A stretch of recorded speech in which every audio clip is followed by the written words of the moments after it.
সবাইকে স্বাগত এশিয়া নিউজে। দর্শক, পুরো সংবাদ জুড়ে আপনাদের সঙ্গে আছি আমি আনোয়ার রাজ। এবার বিস্তারিত। আর শুরুতেই থাকছে বেগম খালেদা জিয়ার লন্ডন সফর প্রসঙ্গ। দীর্ঘ কারাবরণের পর অবশেষে উন্নত চিকিৎসার জন্য বিএনপি চেয়ারপারসন বেগম খালেদা জিয়াকে নেওয়া হচ্ছে লন্ডনে। রাতেই কাতারের আমিরের পক্ষ থেকে পাঠানো বিশেষ এয়ার অ্যাম্বুলেন্সে করে তিনি ঢাকা ছাড়বেন। এ সময় খালেদা জিয়াকে বহনকারী স্পেশাল এয়ার অ্যাম্বুলেন্সটি কাতারের হামাদ আন্তর্জাতিক বিমানবন্দরে বিরতি শেষে লন্ডনের উদ্দেশ্যে যাত্রা করবে। বাংলাদেশ সময় বুধবার সকাল 10টায় যুক্তরাজ্যের হিথ্রো বিমানবন্দরে এয়ার অ্যাম্বুলেন্সটি অবতরণ করবে। সেখানে বেগম খালেদা জিয়াকে দেয়া হবে ভিআইপি প্রোটোকল। মেহরাব সুমনের রিপোর্টে দেখুন বিস্তারিত। রাজনৈতিকভাবে ঘায়েল করতে হয়রানিমূলক মিথ্যা মামলায় কিডনি, লিভার সিরোসিস এবং ডায়াবেটিস সহ কয়েকটি জটিল রোগে ভুগতে থাকা বেগম জিয়াকে তড়িঘড়ি করে কারাগারে পাঠায় তৎকালীন হাসিনা সরকার। কারাবন্দী বেগম জিয়া গুরুতর অসুস্থ হয়ে পড়লে বঙ্গবন্ধু মেডিকেল বিশ্ববিদ্যালয়ে নেওয়া হয়। পরে উন্নত চিকিৎসার জন্য বিদেশে নিতে জামিন চাইলে আবেদন খারিজ করেন হাইকোর্ট। অবস্থার দ্রুত অবনতি ঘটলে সরকার নির্বাহী আদেশে মুক্তি দেয় বেগম খালেদা জিয়াকে। Liver cirrhosis, kidney, heart, diabetes, arthritis সহ জটিল রোগে ভুগতে থাকা খালেদা জিয়ার শারীরিক অবস্থার অবনতি হলে মানবিক দিক বিবেচনায় আনতে কয়েক দফা চিঠি দেয় পরিবারের তরফ থেকে, কিন্তু তাতেও মন গলেনি ফ্যাসিস্ট হাসিনার। ৫ আগস্ট ছাত্র জনতার অভ্যুত্থানে আওয়ামী লীগ সরকারের পতনের পর বিএনপির চেয়ারপারসন বেগম খালেদা জিয়াকে কয়েক দফা বিদেশে নেয়ার উদ্যোগ নিলেও তা সম্ভব হয়নি। সব জল্পনার অবসান ঘটিয়ে ৭ জানুয়ারি রাতে বিএনপির চেয়ারপারসন যাচ্ছেন লন্ডনে। রোববার রাতে বিএনপির মহাসচিব মির্জা ফখরুল ইসলাম আলমগীর সহ স্থায়ী কমিটির সদস্যরা সাক্ষাৎ করেন বেগম খালেদা জিয়ার সাথে। তখন তিনি জনগণকে সাথে নিয়ে দেশ ও গণতন্ত্রের পক্ষে কাজ করার পরামর্শ দেন বিএনপির নেতাদের। আল্লাহর কাছে অশেষ শুকরিয়া আদায় করছি যে আল্লাহর তার অশেষ রহমতে আমাদের দেশের গণতন্ত্রের আপসীর নেত্রী আগামী 7 তারিখে তিনি লন্ডনের উদ্দেশ্যে যাত্রা করবেন। নির্দেশনা দিয়েছেন যে একসাথে কাজ করো, জনগণের পক্ষে কাজ করো, গণতন্ত্রের পক্ষে কাজ করো। এদিকে সোমবার এক সংবাদ সম্মেলনে ডাক্তার AZM জাহিদ হোসেন বলেন, দেশবাসীর কাছে কৃতজ্ঞতা প্রকাশ করে সুস্থতার জন্য দোয়া চেয়েছেন বিএনপির চেয়ারপারসন। আমরা দেশের সকল মানুষের কাছে কৃতজ্ঞতা জানাতে চাই যারা ম্যাডামের সুস্থতার জন্য আল্লাহ রাব্বুল আলামিনের কাছে দোয়া করেছেন। বিভিন্ন ধর্মের মানুষ বিভিন্নভাবে প্রার্থনা করেছেন। তাদের সবার কাছে দলের পক্ষ থেকে আমরা কৃতজ্ঞতা জানাই, ধন্যবাদ জানাই। এবং ম্যাডাম সবাইকে ধন্যবাদ জানিয়েছেন, দল ধন্যবাদ জানিয়েছেন, আমাদের ভারপ্রাপ্ত চেয়ারম্যান জনাব তারেক রহমান সাহেব জানিয়েছেন। এবং ম্যাডামের আগামী চিকিৎসাটা যাতে সুস্থ হয়ে আল্লাহর অশেষ মেহেরবানিতে উনি আবার আমাদের মাঝে ফেরত আসতে পারে, সেজন্য দেশবাসীকে ওনার সুস্থতার জন্য দোয়া করার জন্য উনি অনুরোধ করেছে দলের পক্ষ থেকে। প্রায় 8 বছর পর দেখা হবে মা ছেলের। সব মিলিয়ে সৃষ্টি হবে এক আনন্দ আর আবেগঘন পরিবেশের। Mehrab Suman, Asian television, Dhaka.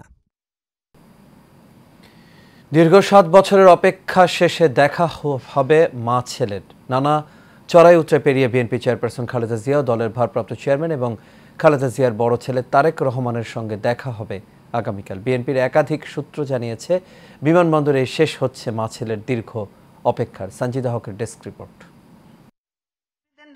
নানা চড়াই উতরাই পেরিয়ে প্রায় 8 বছরের অপেক্ষা শেষে দেখা হবে মা ছেলের। লন্ডনে মায়ের অপেক্ষায় রয়েছেন তারেক রহমান। অবসান হতে চলেছে সেই অপেক্ষার। মাঝখানে বেগম খালেদা জিয়ার ছোট ছেলে ও তারেক রহমানের ছোট ভাই আরাফাত রহমান কোকোর মর্মান্তিক মৃত্যু হয়। 2015 সালের 24 জানুয়ারি হৃদরোগে আক্রান্ত হয়ে মারা যান তিনি। সেই বেদনাও বয়ে বেড়াচ্ছেন তারেক রহমান। ভাইয়ের মৃত্যুতে পাশে থাকা বা একমাত্র ভাইকে শেষ দেখাটাও দেখতে পারেননি তিনি। এদিকে তারেক রহমানের সন্তানরাও বড় হয়ে গেছে। দীর্ঘ সময় পর সশরীরে দাদি বেগম খালেদা জিয়াকে দেখতে পাওয়া, পরিবারের সব সদস্যের পুনর্মিলন, সব মিলিয়ে সৃষ্টি হবে আনন্দ আর আবেগঘন পরিবেশের।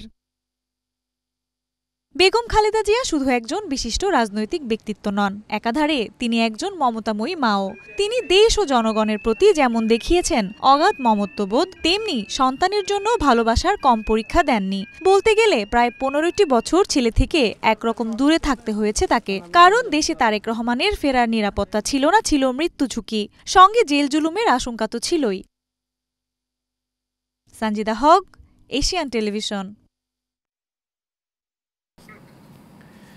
বৈষম্য বিরোধী ছাত্র আন্দোলনে আহতদের মধ্য থেকে কিছু সংখ্যক পুলিশের চাকরি দেওয়ার সিদ্ধান্ত নেওয়া হয়েছে বলে জানিয়েছেন স্বরাষ্ট্র উপদেষ্টা লেফটেন্যান্ট জেনারেল অবসরপ্রাপ্ত মোহাম্মদ জাহাঙ্গীর আলম চৌধুরী। তিনি বলেন, আহতদের কর্মসংস্থানের জন্যই এই সিদ্ধান্ত। দুপুরে সিআইডির প্রধান কার্যালয় পরিদর্শন শেষে সাংবাদিকদের এক প্রশ্নের জবাবে তিনি এসব কথা বলেন। এ সময় তিনি বলেন, আপাতত পুলিশে শুরু করছি, পরবর্তী সময়ে মন্ত্রণালয়ের অধীনে থাকা সব ডিপার্টমেন্টে চাকরি দেওয়া হবে। স্বরাষ্ট্র উপদেষ্টা আরও বলেন, বিগত সরকারের আমলে সবথেকে বড় সমস্যা ছিল মানি লন্ডারিং। এটা নিয়ে সিআইডি প্রধানকে নির্দেশনা দেওয়া হয়েছে। দ্রুত বাংলাদেশ ব্যাংক থেকে রিজার্ভ চুরির ঘটনার প্রতিবেদন দেওয়ার নির্দেশ দেওয়া হয়েছে বলেও জানান তিনি। আরেকটা জিনিস হলো, আপনাদের আমি আগেও বলছি যে আমরা এই ট্রাফিকের যে একটা সমস্যা, এটা কিন্তু রয়ে গেছে। যদিও এই রাস্তা যানজটের সমস্যাটা আমার স্বরাষ্ট্র মন্ত্রণালয়ের একা কিন্তু দায়িত্ব না, এটা কিন্তু অন্যান্য মন্ত্রণালয়ের দায়িত্ব রয়ে গেছে, তবুও স্বরাষ্ট্র মন্ত্রণালয় কিন্তু এর সাথে জড়িত। এই জন্য আমরা কিন্তু প্রায় 1000 ছাত্রদের আমরা এই ট্রাফিক নিয়োগের জন্য আমরা একটা প্রপোজাল পাঠিয়েছি। আমরা এই পর্যন্ত 400 জনের মতো নিয়েছি।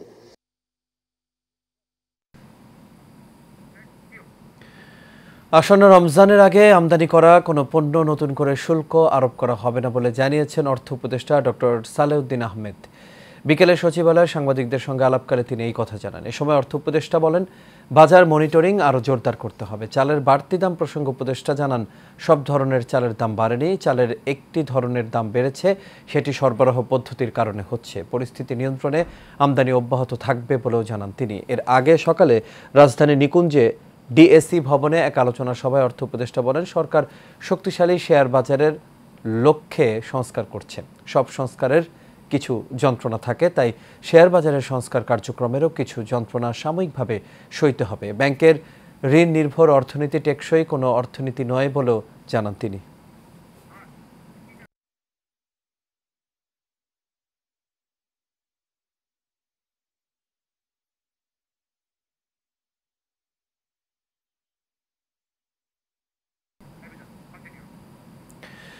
দর্শক, সংবাদের শুরুতে যেমনটি জানিয়েছিলাম, দীর্ঘ কারাবরণের পর অবশেষে উন্নত চিকিৎসার জন্য বেগম খালেদা জিয়া, আপনারা জানেন যে রাতে লন্ডনের উদ্দেশ্যে যাত্রা করবে। আর সেই খবর জানাতে আমাদের সঙ্গে এখন সরাসরি যুক্ত হচ্ছেন সহকর্মী রকিব মানিক।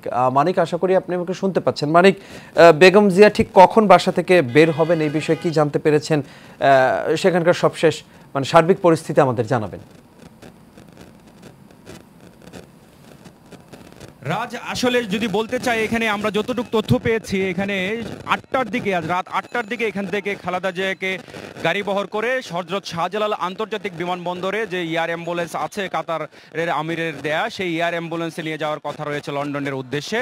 আর এখানে যতক্ষণ পর্যন্ত আমরা অনেকক্ষণ ধরে এখানে আছি, এই থাকার ভিতরেই আমরা জানতে পেরেছি যে খালেদা জিয়ার সাথে তার ব্যক্তিগত যে চিকিৎসক আছে, 6 সদস্যের একটা মেডিকেল টিম যাবে। সেখানে ডক্টর জাহিদের নেতৃত্বে 6 জন ডাক্তার থাকবে। এছাড়াও তার পরিবারের লোক হিসাবে থাকবে এখানে তার আরাফাত রহমান কোকর যে বউ, সেই উর্মিলা রহমান থাকবে পরিবার হিসাবে এখান থেকে সরাসরি। এছাড়াও তার কয়েকজন সহযোগীও থাকবে আমরা যতটুকু জানতে পেরেছি। টোটাল হয় 17 জনের একটি টিম যাবে, তার সহযোগী এবং ডাক্তার, পরিবারের লোকজন সহ। কাতার যে এয়ার অ্যাম্বুলেন্সটা রয়েছে, কাতারের আমির দেয়া এয়ার অ্যাম্বুলেন্স, সেই এয়ার অ্যাম্বুলেন্স কিন্তু খুবই একটি আধুনিকায়ন এয়ার অ্যাম্বুলেন্স। সেখানে আইসিইউর সুবিধা রয়েছে আমরা জানতে পেরেছি। এছাড়া এখানে সকাল থেকে আসলে দেশনেত্রী বেগম খালেদা জিয়া উন্নত চিকিৎসার জন্য দেশের বাইরে যাবেন। সকাল থেকে এখানে নেতাকর্মী ছোট ছোট মিছিল নিয়ে আসছেন, তার শুভানুধ্যায়ী শুভাকাঙ্ক্ষীরা সবাই আসছেন এখানে শেষবার, আর তাকে একটু সেফ করার জন্য, বিদায় দেওয়ার জন্য, যে দেশনেত্রী বেগম খালেদা জিয়া উন্নত চিকিৎসার জন্য লন্ডন যাচ্ছেন। লন্ডনে যে ক্লিনিক রয়েছে, লন্ডন ক্লিনিক, ইনি বিমানবন্দরে তারেক রহমান এবং জুবাইদুর রহমান হিথ্রো বিমানবন্দরে তাকে রিসিভ করবে। রিসিভ করার পর সরাসরি আসলে নিয়ে যাওয়া হবে লন্ডন ক্লিনিকে। লন্ডন ক্লিনিক একটি ঐতিহ্যবাহী ঐতিহ্যবাহী ব্রিটিশদের একটি ঐতিহ্যবাহী লন্ডন ক্লিনিক, সেখানে অত্যাধুনিক চিকিৎসা ব্যবস্থা রয়েছে। খালেদা জিয়া সাধারণত লিভার জটিলতায় আক্রান্ত আছে, আর্থ্রাইটিস এবং কিডনি ফাংশনিং কিছু জটিলতা রয়েছে। সেই হিসাবে এখানে তাকে যে মেডিকেল টিম রয়েছে, বাংলাদেশের মেডিকেল টিম যারা এভার কেয়ারে ট্রিটমেন্ট দিয়েছিল, এই মেডিকেল টিম এবং লন্ডনের যে মেডিকেল টিম রয়েছে লন্ডন ক্লিনিকের, তারা একটি সমন্বয় করে আধুনিক যে চিকিৎসা ব্যবস্থা এবং আধুনিক যে সেগুলো দেওয়ার জন্য আলোচনা ইতিমধ্যেই করেছে এবং গিয়ে সেখানে পরীক্ষা নিরীক্ষার পর পরবর্তী যে কি পদক্ষেপ নেওয়া হতে পারে সেটি জানিয়েছে। যেহেতু খালেদা জিয়া এখানে মাল্টিপল ডিজিজ যেটাকে বলে বহুতান্ত্রিক রোগে আক্রান্ত, উনি অনেকগুলো ফাংশন ওনার কাজ করছে না, সেই হিসাবে অনেক যারা বিশেষজ্ঞ ডক্টর রয়েছে লন্ডনের এবং বাংলাদেশের, ইভেন আমেরিকা ডক্টরের সঙ্গেও কথা বলা হয়েছে যে তারাও এখানে যুক্ত হবেন সেই টিমের সঙ্গে। তারা বসে সাধারণত ঠিক করা হবে এখানে যে খালেদা জিয়ার চিকিৎসক যে টিম রয়েছে সেখানের যে ডক্টর জাহিদ, তিনি জানিয়েছেন যদি লিভার ট্রান্সপ্লান্টেরও প্রয়োজন পড়ে এবং তাকে যদি তার শারীরিক কন্ডিশন ভালো হয় তাহলে হয়তো লিভার ট্রান্সপ্লান্টও করা হতে পারে, যতটুকু পরিমাণ আমাদেরকে জানানো হয়েছিল।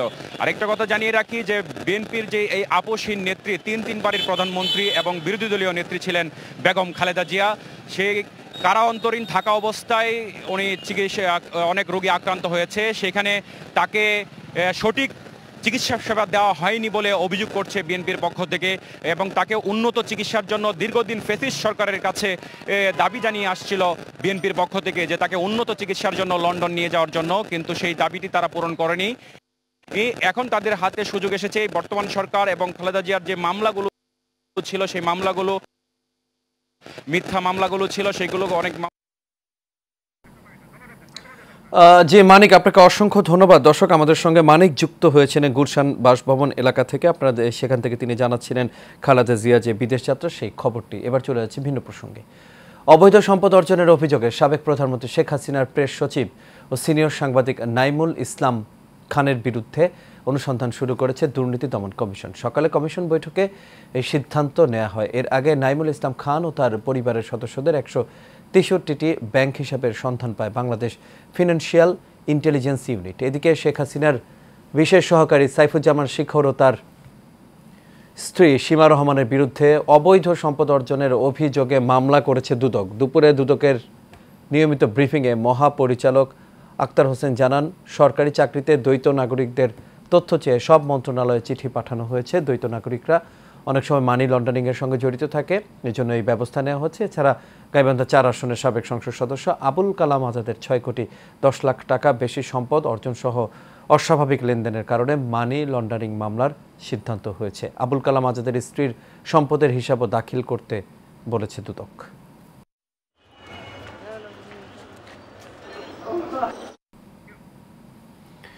আন্তর্জাতিক অপরাধ ট্রাইব্যুনালের সংস্কার করা মূল ভবন ও এজলাস কক্ষ উদ্বোধন করেছেন প্রধান বিচারপতি ডক্টর সৈয়দ রেফাত আহমেদ। দুপুরে ট্রাইব্যুনালের মূল ভবন ও এজলাস কক্ষের উদ্বোধন করেন তিনি। এ সময় আন্তর্জাতিক অপরাধ ট্রাইব্যুনালের চেয়ারম্যান বিচারপতি Mohammad Golam Mortuza Majumder, attorney general Mohammad Asaduzzaman, chief prosecutor Mohammad Tajul Islam সহ আরও অনেকেই সেখানে উপস্থিত ছিলেন।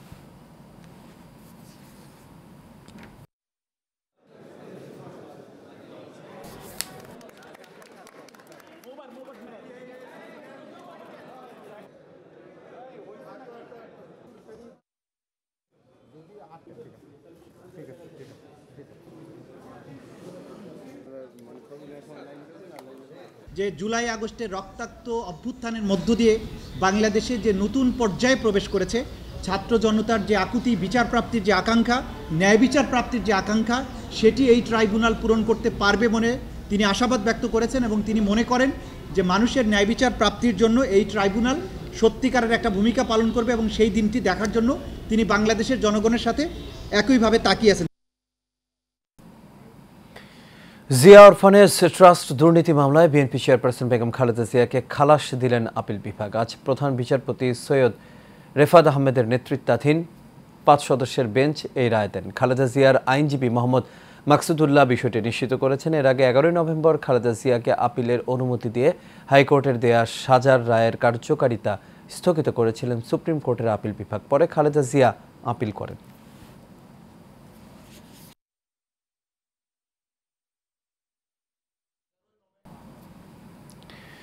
যেখানে মাদক সেখানে অভিযান চালাবে মাদকদ্রব্য নিয়ন্ত্রণ অধিদপ্তর। মাদক চোরাকারবারিদের নেটওয়ার্ক উপড়ে ফেলা হবে, এমনকি অধিদপ্তরের কেউ অবৈধ মাদকের সাথে যুক্ত থাকলে তাদেরকেও ছাড় দেয়া হবে না। এশিয়ান টেলিভিশনের সাথে একান্ত সাক্ষাৎকারে এসব কথা বলেছেন মাদকদ্রব্য নিয়ন্ত্রণ অধিদপ্তরের মহাপরিচালক খন্দকার মোস্তাফিজুর রহমান। সাইফুল ইসলাম নয়নের রিপোর্টে বিস্তারিত। মাদক নিয়ন্ত্রণ অধিদপ্তর সমাজ থেকে মাদক নিয়ন্ত্রণের কাজ করলেও কিছুটা হলেও বিতর্ক রয়েছে প্রতিষ্ঠানটির গুটি কয়েক কর্মকর্তা কর্মচারীর কর্মকাণ্ডে। তবে 31st নাইটে বেশ কয়েকটি 5 তারকা হোটেলে অবৈধ মাদক বিরোধী অভিযানের পাশাপাশি প্রতিদিনই মাদক উদ্ধারে সফল অভিযানে আলোচনায় প্রতিষ্ঠানটি। আমাদের অস্ত্র সংগ্রহ ব্যবহার নীতিমালাটি চূড়ান্ত হয় এবং সর্বশেষে এটি গেজেট আকারে প্রকাশিত হয়। অর্থাৎ এখন এই অস্ত্র সংগ্রহ ব্যবহার নীতিমালা আওতায় আমরা কিন্তু আমাদের অধিদপ্তরের যে কর্মকর্তা তাদের জন্য আমরা অস্ত্র পাবো। মাদক নিয়ন্ত্রণ অধিদপ্তরের মহাপরিচালক জানান, মাদক নিয়ন্ত্রণের শুরু থেকেই গডফাদারদের গ্রেপ্তার করা হয়েছে। গেল মাসে প্রায় 50,000-এরও বেশি মামলা হয়েছে। 31st নাইট কিন্তু আমরা সক্ষমভাবে মোকাবেলা করতে সক্ষম হয়েছি এবং যারা এই অবৈধ মাদকের ব্যবসা করে তাদের জন্য একটা বড় ধরনের একটা আমরা বার্তা দিতে পেরেছি যে অবৈধ কাজ বা অবৈধ মদকে আমরা কখনই আমরা প্রশ্রয় দেব না। আমাদের অনেক সীসাবারের কথা আমরা প্রায় শুনি, অভিযোগ আসে। আমরা বেশ কয়েকটি সীসাবারে অভিযান চালিয়েছি এবং এই চ্যালেঞ্জ মোকাবেলা করার জন্য আমরা বেশ কিন্তু পরিকল্পনা হাতে নিয়েছি। অধিদপ্তরে কারো বিরুদ্ধে মাদকের সাথে জড়িত থাকার প্রমাণ মিললে কঠোর ব্যবস্থা নেওয়া হবে বলেও জানান মহাপরিচালক। আমরা আমাদের কোনো কর্মকর্তা কর্মচারী যদি কোনো অপরাধের কোনো আমরা তথ্য প্রমাণ পাই আমরা ছাড় তো দেবই না, বরং কঠোর অবস্থান গ্রহণ করব। আমরা এনিহাও আমাদের ইমেজকে আমরা ক্লিন রাখতে চাই। ইতিমধ্যেই আমরা যারা এরকমের দুষ্ট অসৎ কর্মকর্তা কর্মচারী তাদের বিরুদ্ধে আমি আসার পরে এ পর্যন্ত 21টি বিভাগীয় মামলা দায়ের করা হয়েছে। দেশ থেকে মাদক নিয়ন্ত্রণে সকল চ্যালেঞ্জ মোকাবেলা করতে প্রস্তুত মাদক নিয়ন্ত্রণ অধিদপ্তর উল্লেখ করে এই মহাপরিচালক জানান, এই জন্য দরকার সকলের সম্মিলিত প্রচেষ্টা। আমরা এই 5ডিজের নাম্বার দিয়ে একটা কল সেন্টার আমরা চালু করব শীঘ্রই। সাইফুল ইসলাম নয়ন, এশিয়ান টেলিভিশন, ঢাকা। দর্শক, বেগম খালেদা জিয়ার বিদেশ যাত্রা উপলক্ষে বিমানবন্দর এলাকায় নিরাপত্তা বাড়ানো হয়েছে, আর সেখান থেকে সরাসরি যুক্ত হচ্ছেন এই মুহূর্তে আমাদের সহকর্মী ফরিদ আহমেদ নয়ন। নয়ন, আশা করি আপনি আমাকে শুনতে পাচ্ছেন। নয়ন, আমাদের সহকর্মী রকিব মানিক জানিয়েছেন যে বেগম জিয়া তার বাসা থেকে 8টায় বের হবেন এবং আপনি এই মুহূর্তে বিমানবন্দর এলাকায় আছেন, এখন প্রায় 6:30টার কাছাকাছি। তো সব মিলিয়ে বিমানবন্দরের সার্বিক চিত্র কেমন দেখছেন? জি, আপনাকে ধন্যবাদ। আমরা এখন দাঁড়িয়ে আছি হযরত শাহজালাল আন্তর্জাতিক বিমানবন্দরের 8 নম্বর গেটের সামনে। আপনারা দেখছেন অল্প কিছুক্ষণের ভিতরে অর্থাৎ 8টা বাজে হযরত শাহজালাল আন্তর্জাতিক বিমানবন্দরে আমাদের আপসী নেত্রী বেগম খালেদা জিয়া আসবেন এবং 9টা বাজে আনুষ্ঠানিক ইমিগ্রেশন সেরে তিনি 10টায় কাতারের এয়ার অ্যাম্বুলেন্সে করে তিনি লন্ডনে যাবেন। আপনারা জানেন দীর্ঘ 7.5 বছরে মা তার ছেলেকে এবং ছেলে তার মাকে হিথ্রো বিমানবন্দরে দেখবেন। এর আগে আপনাদের জানিয়ে রাখি 2020 সালের করোনা মহামারীর যে সংকটে আমাদের আপসী নেত্রী বেগম খালেদা জিয়া বারবার দেশের বাইরে যাওয়ার জন্য চেষ্টা করেছিলেন, কিন্তু আইনি জটিলতার কারণে তাকে সেই দেশের বাইরে চিকিৎসা করতে দেওয়া হয়নি। এইবার 5ই আগস্টের স্বৈরশাসক শেখ হাসিনা সরকারের পতনের পর সেই আইনি জটিলতা অনেক সময় কাটিয়ে গিয়েছে বলে আমরা এখন প্রধানমন্ত্রী আপসী নেত্রী বেগম খালেদা জিয়া আর কোনো সংকট রইল না। তা আপনারা জানেন যে ইতিমধ্যে হযরত শাহজালাল আন্তর্জাতিক বিমানবন্দরের চারিপাশে একদম যেটা বলে একদম নিরাপত্তার চাদরের ডেলে সাজিয়েছেন। এখানে নিরাপত্তার সকল বাহিনী আমরা ইতিমধ্যে দেখতে পেয়েছি। অল্প কিছুক্ষণ এখন যে 6:30 বাজে আপনারা জানেন 8টার ভিতরেই তিনি তার নিজ কার্যালয় থেকে রওনা দিবেন এবং 8:30 থেকে 9টার ভিতরে তিনি এই ইমিগ্রেশন ক্রস করে 10টায় তিনি এয়ার অ্যাম্বুলেন্সে করে তিনি হিথ্রো বিমানবন্দরে তারেক রহমান বিএনপির ভাইস চেয়ারম্যান জনাব তারেক রহমানের সাথে তার সন্তানের সাথে দেখা হবে এবং সেখানে উন্নত চিকিৎসার জন্য তিনি যাবেন। নয়ন, আমরা বুঝতে পেরেছি, আপনাকে অসংখ্য ধন্যবাদ। দর্শক, বিমানবন্দর এলাকা থেকে আমাদের সঙ্গে যুক্ত হয়েছিলেন নয়ন, তিনি খালেদা জিয়ার যে লন্ডন সফর সেটি নিয়ে সর্বশেষ খবর আমাদের জানাচ্ছিলেন। গাজীপুরের কালিয়াকৈরে বেগম খালেদা জিয়া সহ বৈষম্য বিরোধী আন্দোলনে আহত ও নিহতদের স্মরণে দোয়া মাহফিল অনুষ্ঠিত হয়েছে। বিকেলে উপজেলা ও পৌর স্বেচ্ছাসেবক দলের উদ্যোগে চান্দোরা পল্লী বিদ্যুৎ এলাকায় এর আয়োজন করা হয়। অনুষ্ঠানে সভাপতিত্ব করেন স্বেচ্ছাসেবক দলের কেন্দ্রীয় কমিটির আন্তর্জাতিক সম্পাদক সেলিম হোসেন। এ সময় প্রধান অতিথির বক্তব্য রাখেন কেন্দ্রীয় কমিটির স্বেচ্ছাসেবক দলের সভাপতি SM জিলানী।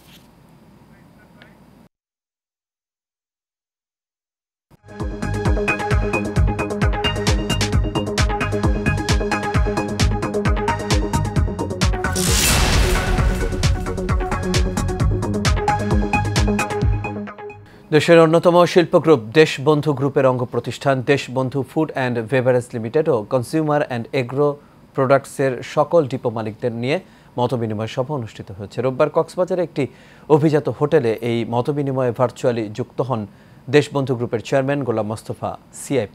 এ সময় তিনি বলেন, দেশবন্ধু গ্রুপের পণ্য দেশের গণ্ডি পেরিয়ে বিদেশেও যাচ্ছে। এখন পর্যন্ত কোনো পণ্য নিয়ে অভিযোগ আসেনি উল্লেখ করে তিনি জানান, এতেই প্রমাণিত হয় দেশবন্ধু গ্রুপের পণ্যের গুণগত মান। অনুষ্ঠানে কোম্পানির ব্যবস্থাপনা পরিচালক গোলাম রহমান, অতিরিক্ত ব্যবস্থাপনা পরিচালক ব্রিগেডিয়ার জেনারেল অবসরপ্রাপ্ত মোহাম্মদ জাকির হোসেন, দেশবন্ধু ফুড অ্যান্ড বেভারেজের CEO ইদ্রিসুর রহমান সহ অনেকে উপস্থিত ছিলেন। আর এরই সাথে শেষ করবে এশিয়া নিউজ। তবে যাবার আগে BRB কেবল ইন্ডাস্ট্রিজ লিমিটেড সংবাদ শিরোনামগুলো দেখে নেব।